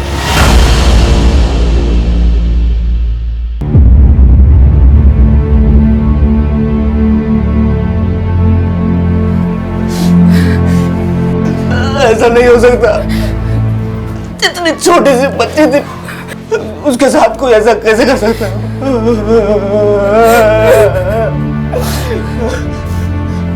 ये सब तेरी वजह से हुआ है। तूने मारा है। तूने पैसे नहीं दिए थे उसे बचाने के लिए? हाँ, पुलिस को भी तूने बुलाया। ये सब मैं क्यों मरने दूंगी उसे? शांत हो जाइए please. Excuse me sir. Hello, हाँ ओके, हम पहुंचते हैं सर। विनय का फोन जो स्विच ऑफ था वो ऑन हो गया। लोकेशन हम ट्रेस कर रहे हैं, थोड़ा समय लगेगा। ठीक है, तुम जाओ, एक सर्च टीम लेके मैं आता हूं। सर।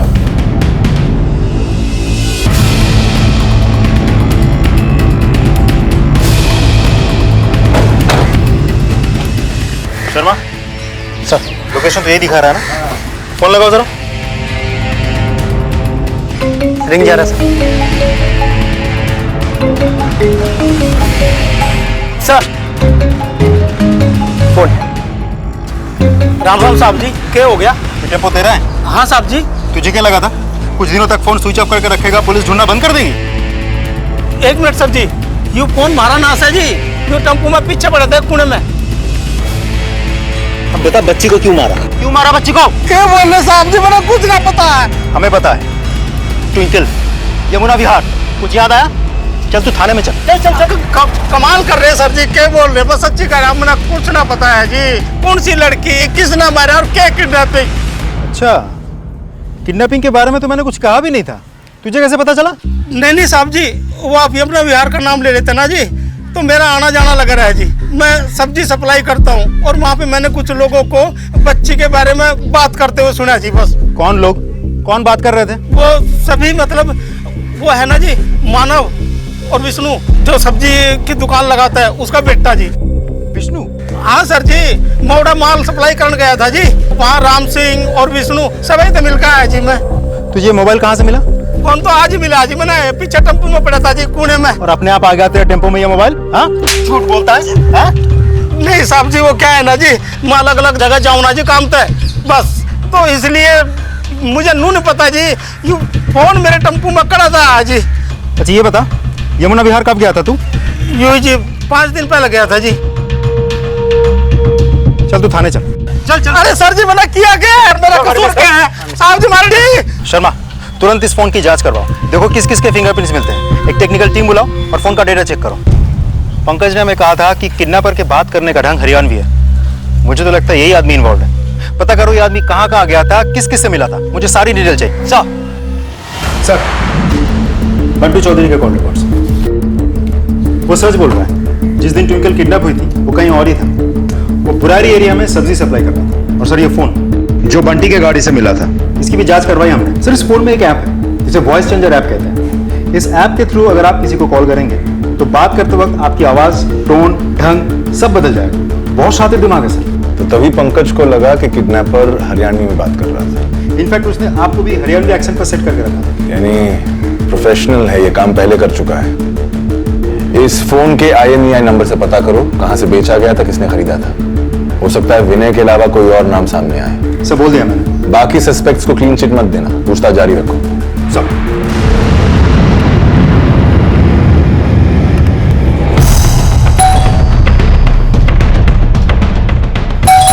अरे बार बार क्यों बजा रहा है भाई? आ रहा हूं ना। उमेश झा। Yes sir. शर्मा, घर का एक एक इंच अच्छे से चेक करो, देखो बच्ची से जुड़ा कोई भी सुराग हाथ लगता है कि नहीं। सर सर तुम अंदर क्या बात कर रहे हैं? बच्चा? सर कौन बच्ची, किसकी बात कर रहे हैं सर? मैं एक शरीफ आदमी हूँ। शरीफ आदमी एक छोटी सी बच्ची को किडनैप करके अपने आप को शरीफ कहता है? ये फोन देख, ये वही फोन है ना जिससे तूने पैसे मांगे थे फिरौती के? बच्ची को किडनैप किया था तो मारा क्यों? क्यों मारा? मैं उसे क्यों मारूंगा सर? तूने खरीदा था ना ये फोन, इसका IMEI नंबर चेक किया है हमने, तेरे नाम पे ही रजिस्टर्ड है। हाँ सर। ट्विंकल जब किडनैप हुई तो वही था, उसी एरिया में। तेरे कॉल रिकॉर्ड्स है हमारे पास, बोल अब। सर मेरा दोस्त रहता है वहाँ, मैं अक्सर जाता हूँ वहाँ पे, मंडे, फ्राइडे, सैटरडे, कभी भी। अच्छा, नाम बता, कौन दोस्त? बोल बोल, नाम बोल। सर मैं बता रहा था ना, ये फोन मेरा ही था बट खो गया था सर। मैंने इसकी कंप्लेंट भी लिखवाई थी। Just give me 2 second sir, मैं FIR की कॉपी दिखाता हूँ। Just give me. सर कुछ नहीं मिला। सर ये कुछ फोटोज नहीं है। सर ये देखिए, ये कॉपी है कंप्लेंट की। सर माना ये मोबाइल मेरा है, लेकिन सर ये मेरे पास नहीं था सर। सर सच बोला, मैंने कुछ नहीं किया सर। तूने क्या किया है क्या नहीं किया वो हम पता कर ही लेंगे। शहर छोड़ के बाहर जाने के बारे में सोचना भी मत, समझ गया? शर्मा, सारा कच्चा चिट्ठा निकालो इसका। ये उमेश कुछ ना कुछ तो हमसे छिपा रहा है। सर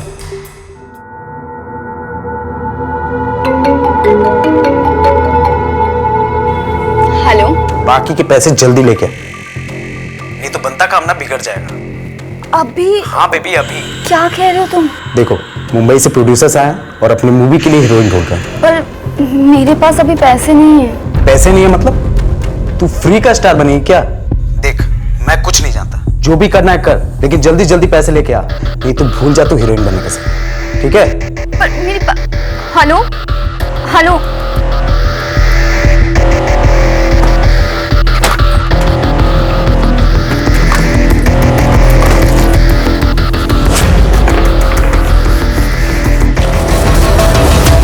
कहाँ जा रही है? तुझसे मतलब? बैग लेकर कहाँ जा रही है? मेरा बैग छोड़। पहले बता कहाँ जा रही है? छोड़ मेरा बैग छोड़। मैं पापा को बता दूंगा। पापा को बताएगा? तब रोने की क्या जरूरत है? फोन ही टूटा है, वो भी नकली।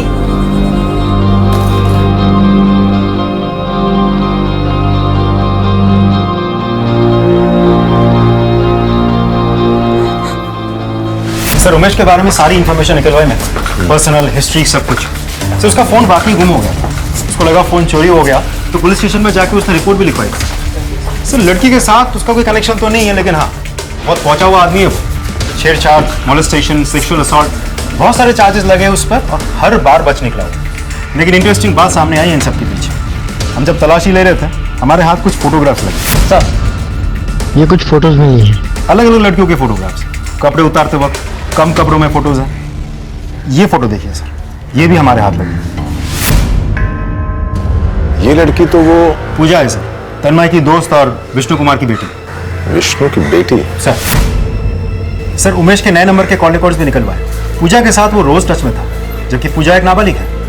उठा के लाओ इसे, देखते हैं क्या मामला है। यार ये केस तो एकदम अटक कर रह गया है। पहले वो अरविंद, फिर वो ट्रक ड्राइवर और ये उमेश, कोई भी लीड काम की नहीं मिल रही है।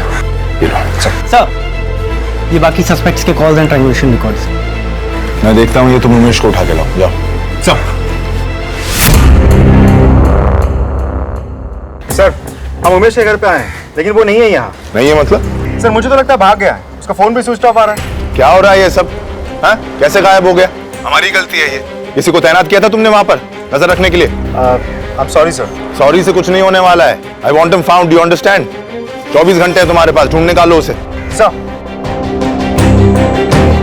सिंह, हमारे एक एक खबरी को एक्टिव करो। हर पुलिस स्टेशन में जाओ, 24 घंटे हमारे पास उनको ढूंढ निकालने के लिए। सर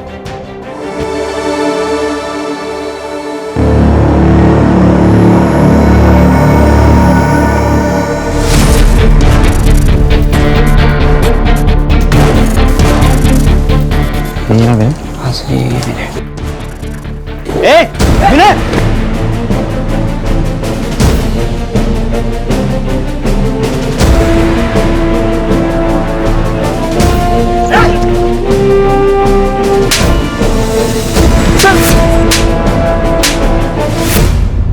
सर मेरे नाम पे?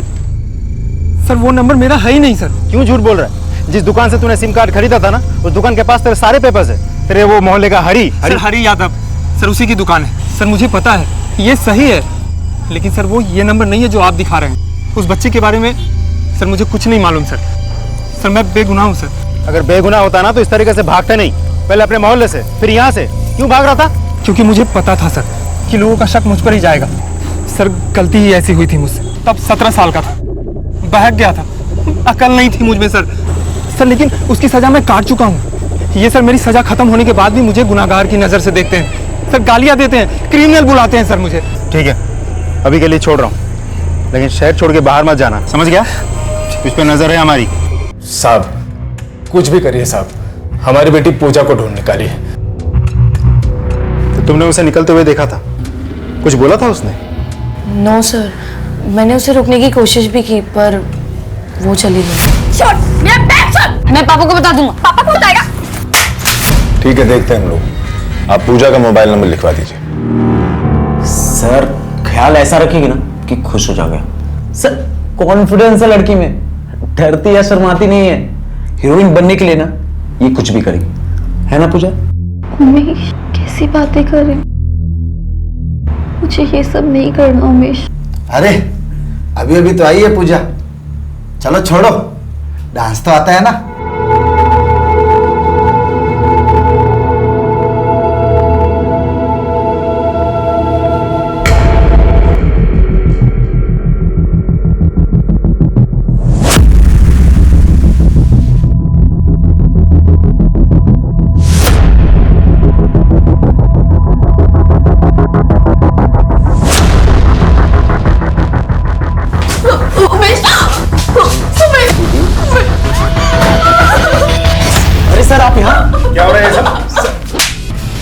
तुझे क्या लगा था फोन स्विच ऑफ करके रखेगा तो पुलिस ट्रेस नहीं कर पाई? हाँ, पूजा का फोन स्विच ऑन था, वो ट्रेस करके हम यहाँ तक पहुंचे। अब तुझे हवालात पहुंचाएंगे, चल। एक और ट्विंकल के मर्डर की तलाश थी और दूसरी ओर हमने एक सेक्स रैकेट का पर्दाफाश किया। उमेश और उससे जुड़े बाकी अपराधी पूजा जैसी लड़कियों के सपनों का सहारा लेकर उनका गलत फायदा उठा रहे थे। बहरहाल हमें इस बात की तसल्ली थी कि हमने पूजा की जिंदगी को बर्बाद होने से पहले ही बचा दिया। साथ ही हमें यह विश्वास भी हो गया था कि हम अब ट्विंकल के मर्डर को पकड़ने के बहुत ही करीब आ गए थे। जिस मोबाइल से किडनैपर का कॉल आया था वो भी उस मोहल्ले से लिया गया था ना? यस सर, हरी यादव की दुकान से। और वो सिम कार्ड भी उसी की दुकान से, है ना? कहीं ये हरी यादव इन्वॉल्व तो नहीं है? पॉसिबल है सर। मिलते हैं इससे, हरी यादव की सारी इंफॉर्मेशन निकलवाओ तुरंत। चलो साहब। मेरे यहाँ तो सभी आते हैं साहब, मोहल्ले के सभी लोग यहाँ से सिम कार्ड वगैरह खरीदते हैं। अब ये सिम कार्ड ये किसे बेचा था? साहब मैंने बताया ना साहब, मुझे नहीं पता। हाँ शायद मानव जानता होगा, वो शाम को यहीं पर होता है। मानव? विष्णु कुमार का बेटा? हाँ साहब, वही। वो तो नाबालिग है, तूने एक बच्चे को काम पे लगाया। अंदर करूँ तुझे मैं?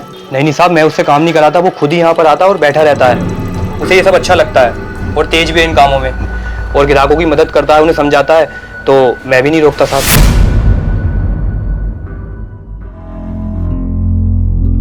नहीं सर, मैं तो वहाँ बस गेम खेलने जाता हूँ, मैं किसी से बात नहीं करता। ट्विंकल के घर जाते थे ना तुम? हाँ सर, मैं उसे पढ़ाता था। अभी तुम लोगों का कोई झगड़ा हुआ? किसी बात पे अनबन तू तुम्हें मैं? घर पे किसी ने कुछ कहा हो तुम्हें? कभी डांटा हो? नहीं सर, सब अच्छा ही था। कभी तुम्हें पैसों की जरूरत पड़ी? पापा ने ना दिए हो तुम्हें कुछ खिलौने? नहीं नहीं नहीं सर, नहीं। अच्छा जाओ बेटा, जाओ जाओ।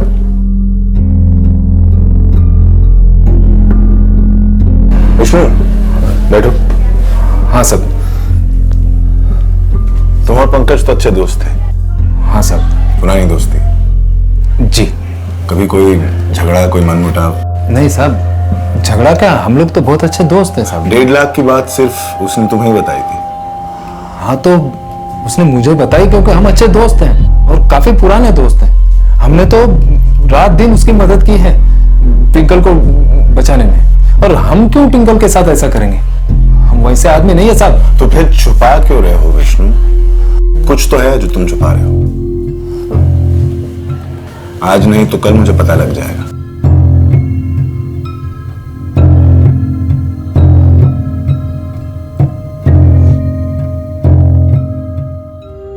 साहब कैसे समझाऊं आपको? विष्णु सिर्फ मेरा दोस्त ही नहीं बल्कि मेरा भाई है। जितना भरोसा मैं अपने घर वालों पे करता हूँ उतना ही भरोसा मैं विष्णु पे करता हूँ। साहब वो वैसा कुछ नहीं कर सकता। और विष्णु का बेटा मानव तो बहुत मासूम है साहब, वो ये सब क्यों करेगा? वो तो बहुत ही समझदार है। हमारे ट्विंकल को ट्यूशन पढ़ाने आता है। उसने खुद ना किया, वो किसी को उकसाने पर। उसका कोई दोस्त? साहब मैं मानता हूँ कि आप जो कुछ भी कर रहे हैं हमारे अच्छे के लिए कर रहे हैं साहब, लेकिन अपने दोस्तों पे, अपने परिवार पे इस तरह से शक करके कोई फायदा नहीं है। कुछ देर ठंडे दिमाग से सोचो, कोई भी बात गौर से, अगर याद आए तो मुझे बता देना। ठीक है साहब।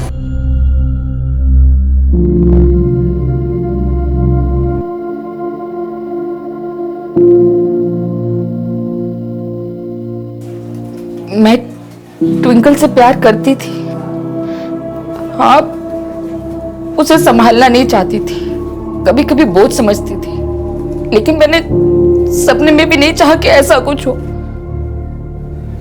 और अब कोसती हूँ खुद को, एक बार गले लगा लिया होता, एक बार प्यार से बात कर ली होती तो क्या चला जाता मेरा।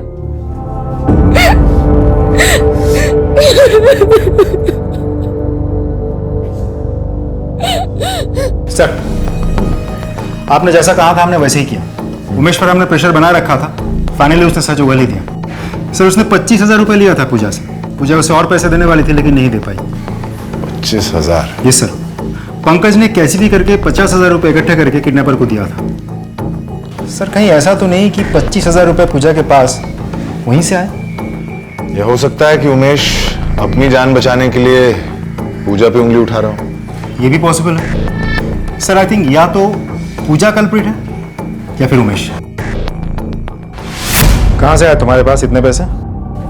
ऐसे 25,000 रुपए। 25,000? ट्विंकल को तुमने किडनैप किया था? नहीं। तूने ट्विंकल को, कहीं तूने अपने सपने पूरे करने के लिए उस बच्चे को तो बोलो। अरे हम पूछ रहे हैं ना, बोलने दीजिए उसे। नहीं पापा, मैं ऐसा क्यों करूंगी?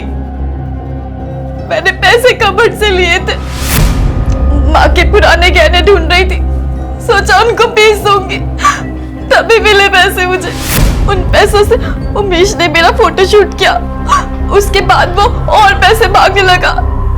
मैंने सोचा कबर्ड से निकाल के पैसे दे दूंगी, पर फिर कबर्ड में पैसे नहीं थे और मुझे नहीं पता वो झूठ बोल रही है तू। मैं झूठ क्यों बोलूंगी? मैं सच बोल रही हूँ। 50,000 रुपए घर में आएंगे अब तुम चुपचाप सच बोलना शुरू करो। मैंने कहा था ना तुमसे कुछ छुपा रहे हो मुझसे। अगली बार मैं पूछूंगा नहीं, सच सच बोलो।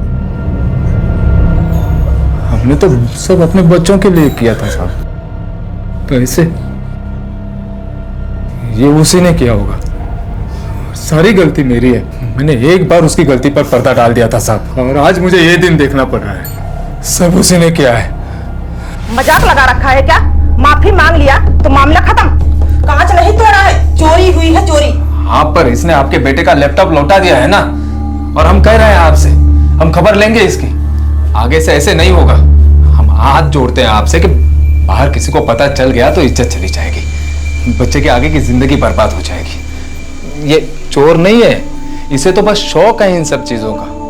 अब हम दे नहीं पाते इसलिए शायद, लेकिन इससे आगे ऐसा नहीं होगा। हम मार मार के ठीक कर देंगे इसको। इस बार तो छोड़ दे रही हूँ, अगली बार अगर कुछ हुआ तो मैं सीधा पुलिस में जाऊंगी। शुक्रिया।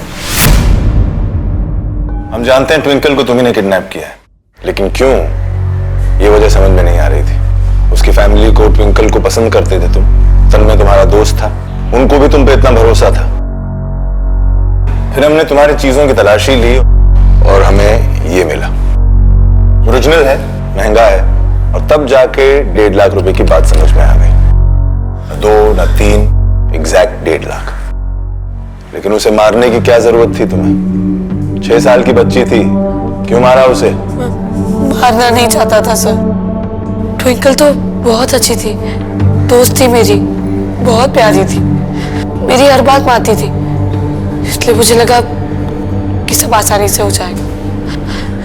मुझे ये फोन चाहिए था, स्कूल में सबके पास था, तो मैंने डाउन पेमेंट पे ले लिया। वो आदमी उसके बाद धमकाने लगा कि बाकी के पैसे नहीं दिया तो फोन वापस ले लेगा, पापा को बता देगा।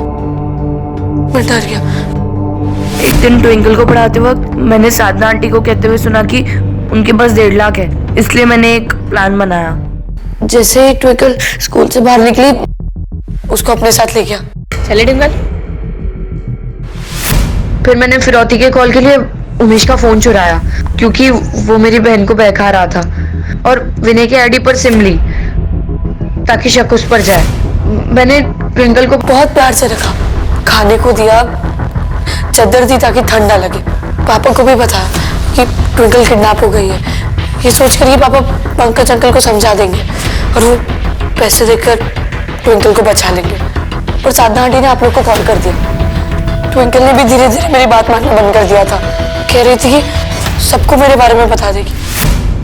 चुप कर, चुप। नहीं, मैं चुप रहूंगी, तुम बहुत गंदे हो। मैं सबको तुम्हारा नाम बताऊंगी, मैं नहीं चुप रहूंगी।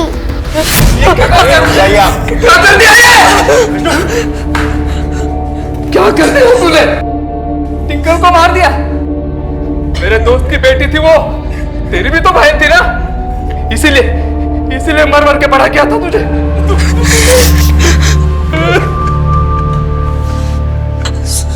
सॉरी पापा। सब खत्म हो गया, सब खत्म कर दिया तुमने। मेरी गलती है, सारी गलती मेरी है साहब, मेरी गलती है।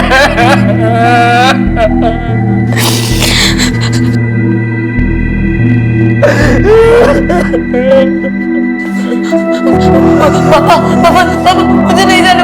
पापा सॉरी, पापा मुझे नहीं जाना, पापा सॉरी।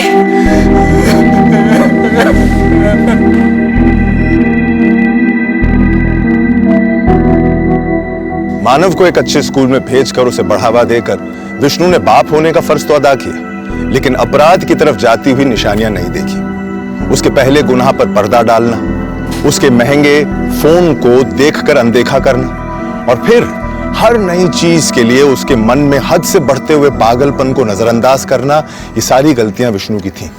अपने एक छोटे से सपने को पूरा करने के लिए मानव ने एक जिंदगी खत्म कर दी, और अपनी ही नहीं बल्कि कई जिंदगियां बर्बाद कर दी। मैंने अपनी जिंदगी में कई वजहों से मर्डर होते हुए देखे हैं, लेकिन यह पहला केस था जब एक मामूली चीज के चलते इतनी जिंदगियां बर्बाद हुई। एक मोबाइल फोन। सपने देखना कोई बुरी बात नहीं है, लेकिन उन सपनों को पूरा करते वक्त हमें अपनी आंखें खुली रखनी चाहिए। उन सपनों को सच करने के लिए हमें क्या कीमत चुकानी पड़ रही है, इस बात को जान लेना चाहिए। कुछ सपने हमें बर्बाद कर दें, इससे पहले बेहतर है कि हम उन्हें भूल जाएं। माँ बाप बच्चों को प्रोत्साहन दें, उन्हें सपोर्ट करें, इसमें कोई बुराई नहीं है। लेकिन वो क्या सोचते हैं, क्या सपने देखते हैं, इस बात से जरूर सतर्क रहें, क्योंकि कुछ सपने अपने आने वाले खतरे की दस्तक हमें पहले ही सुना देते हैं।